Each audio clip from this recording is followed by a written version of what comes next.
नमस्कार दोस्तों, passion gardening में आपका बहुत बहुत स्वागत है। दोस्तों, जून का महीना आधा बीत चुका है और अब मानसून आने वाला है। तो मानसून आने से हमारे सारे गार्डन जो है वो हरे भरे हो जाएंगे, पौधों को एक नई जान मिल जाएगी।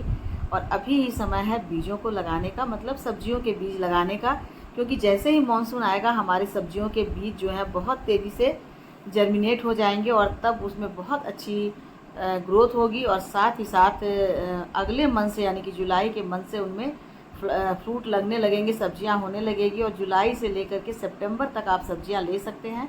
तो देखिए दोस्तों, मिर्च के पौधे तो मैंने पहले ही लगाए थे, उसकी वीडियो भी मैंने शेयर की थी। एक मिर्च का पौधा है, एक ही मिर्च का पौधा, और इसमें बहुत सारे मिर्च लगे हुए हैं। तो इतने सारे मिर्च हैं कि बस देखकर आश्चर्य ही लगता है कि एक अकेला मिर्च पूरे गार्डन को संभाल लिया है।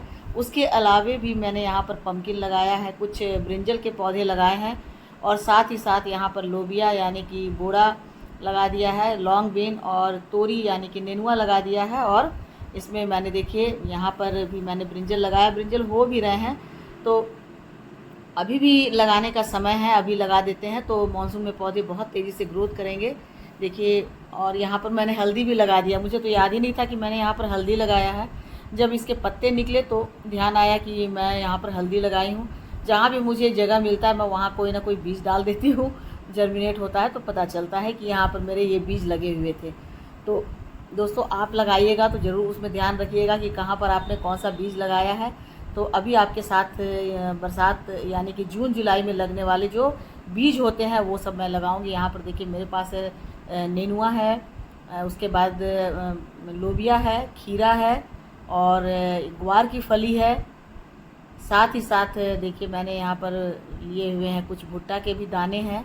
और साथ देखिए ये जो ग्वार की फली है, अभी बहुत अच्छी गर्मी में इनकी फ्रूटिंग होती है, तो आप लगाएंगे तो बहुत अच्छे से खाएंगे। और यहाँ पर मैंने ले लिया है थोड़ा सा मूली, और एक मैंने लौकी भी लिया है, क्योंकि लौकी में लगा चुकी तो मैंने एक ही बीज लिया है।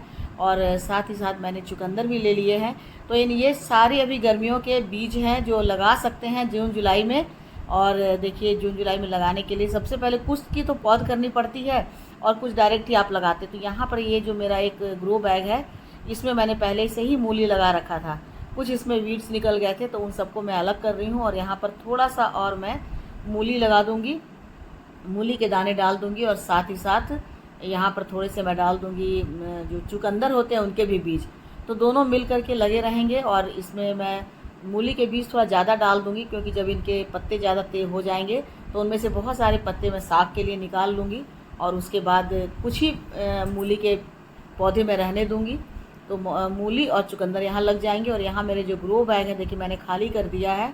यहाँ पर मैंने नहीं लगाया था कि वीडियो आपके साथ शेयर करूँगी तब लगाऊँगी। तो तोरी ऑलरेडी पहले से यहाँ पर लगी हुई है और उनमें फ्लावरिंग भी हो रही है। तो देखिए यहाँ पर भी छोटे छोटे से लगे हुए हैं। और ग्रो बैग यहाँ जो खाली मिल रहा है लगा हुआ है, यहाँ पर मैं लगा देती हूँ लोबिया 2 बीन। तो वाइट वाले और ब्लैक वाले दोनों हैं मेरे पास, दो मैं एक एक लगा दे रही हूँ। क्योंकि जो यहाँ पर लगे हुए हैं तोरी और लौकी, वो तो जाल पर चढ़ जाएंगे, तो इधर की जगह इन्हें मिल जाएगी ग्रोथ करने के लिए, तो अच्छे से वो फल जाएंगे।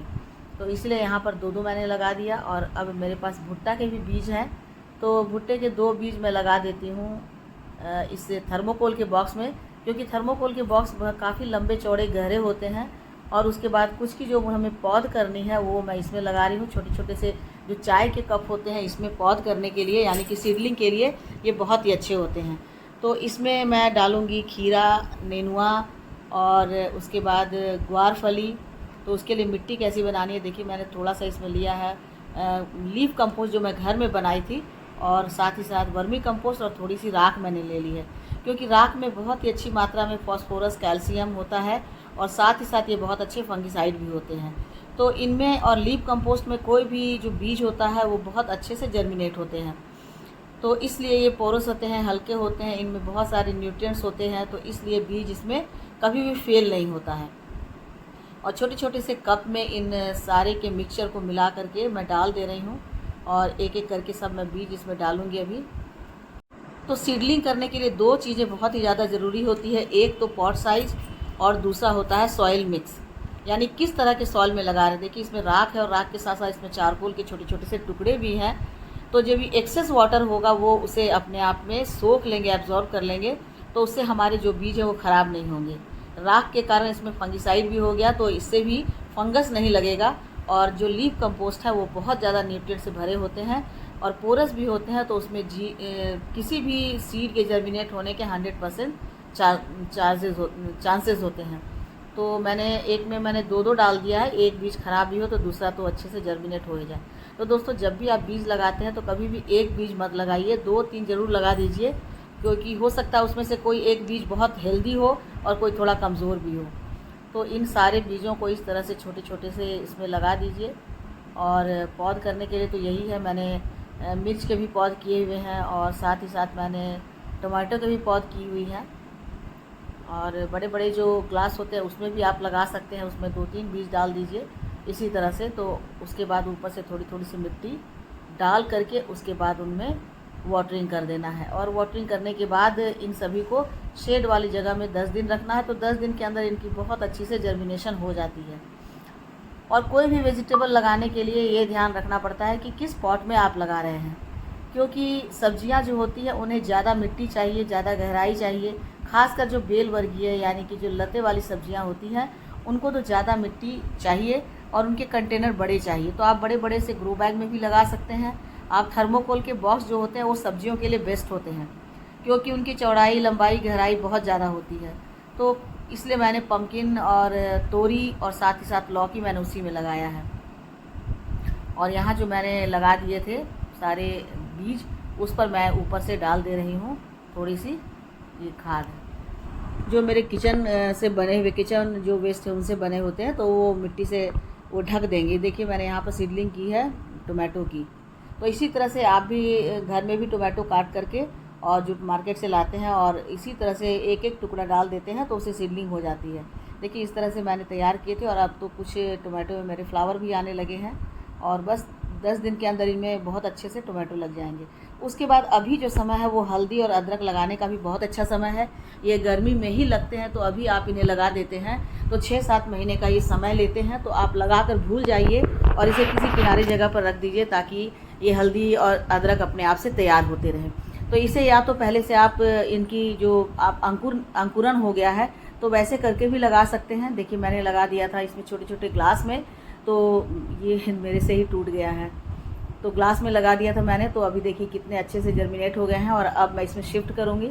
तो इसके लिए जो भी आप ग्रो बैग रखें वो बहुत गहरा नहीं हो लेकिन चौड़ा हो, ज़्यादा चौड़ाई में ये फैलते हैं। तो उसके लिए यहाँ पर मैंने कंपोस्ट लिया है और साथ ही साथ मैंने यहाँ पर ले लिया है वर्मी कंपोस्ट और लीफ कंपोस्ट और साथ ही मैंने लिया है राख, क्योंकि मैंने पहले भी बताया था राख में चारकोल भी है और राख में कैल्शियम होता है, फास्फोरस होता है, तो और ये फंगिसाइड, पेस्टिसाइड भी होते हैं। तो इसके कारण चूँकि इसमें हम जो अभी जो इनके बल्ब लगा रहे हैं, गांठें लगा रहे हैं, वो पानी से गल ना जाए, इनमें कोई फंगस ना लग जाए, उसके लिए हमें इस तरह से मिट्टी तैयार करनी है।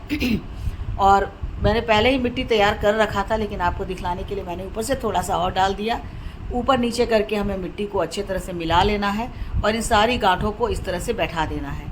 तो जर्मिनेट करके भी आप लगा सकते हैं, अंकुरन निकलने के बाद भी लगा सकते हैं, और आप ऐसे भी मिट्टी में इन्हें दबा देंगे तो 10-15 दिन के अंदर इनके जो अंकुर निकल आएंगे। और जो मैंने लगाए थे ग्लास में उसे भी मैं इसी में शिफ्ट कर दूंगी। और उसके बाद जब तेज़ धूप होगी तो इसे मैं एक बोरे से ढक दूंगी ताकि में मॉइस्चर बना रहे। उसके बाद जो हमारी सब्जियां लग चुकी है, जो बढ़ रही है, उसके लिए क्या करना है, तो फंगिसाइड का तो हम उपयोग करते ही हैं जो हम घर में बनाते हैं, लेकिन साथ साथ यदि आपके घर में कोई राख हो, लकड़ियाँ जलती हो, तो उस राख को आप इन सब्जियों के ऊपर डाल देते हैं तो बिल्कुल भी इनमें ना तो कोई किसी तरह के काले कीड़े लगते हैं और न ही कोई और फंगस होता है। तो ये बहुत ही अच्छे फंगिसाइड भी होते हैं और साथ साथ इनसे मिट्टी को बहुत ताकत भी मिलती है। तो इस तरह से लेकर के आप इन पर डाल सकते हैं, खासकर गर्मी के दिनों में तो ये फ्री के फंगिसाइड हमारे तैयार हो जाते हैं। तो इस तरह से करके आप अपनी सब्जियों को भी सुरक्षित रख सकते हैं। और जो भी ये तो घर के वेस्टेज ही होते हैं, घर में हमारे कभी लकड़ियाँ जलती है, हवन जल होता है, तो उसमें जो भी राख बच जाते हैं उस राख को आप इसी तरह से सब्जियों के ऊपर डाल देंगे, खासकर मिर्च पर और टोमेटो पर। मिर्च और टोमेटो पर पेस्ट लगते हैं। और उसके बाद जितने भी सीडलिंग किए हैं दोस्तों, इन्हें उठा करके आप एक शेड में रख दीजिए 10 दिन तक, क्योंकि शेड में 10 दिन में ये सूखे नहीं होंगे, इनमें मॉइस्चर बना रहेगा तो बहुत अच्छे से इनका जर्मिनेशन हो जाएगा। तो ऐसा करके आप जून जुलाई की सब्जियों को लगा सकते हैं। और इसके लिए हमेशा अच्छे बीज लें। ये जो देखिए मार्केट वाले अच्छे बीज होते हैं, तो अच्छे बीज लाएंगे तो उनके फल भी अच्छे होंगे। तो ठीक है दोस्तों, आज के लिए बस इतना ही। मिलती हूँ अगले वीडियो में एक नई जानकारी के साथ। तब तक मेरे साथ बने रहें और अपना ढेर सारा ख्याल रखें। Thank you.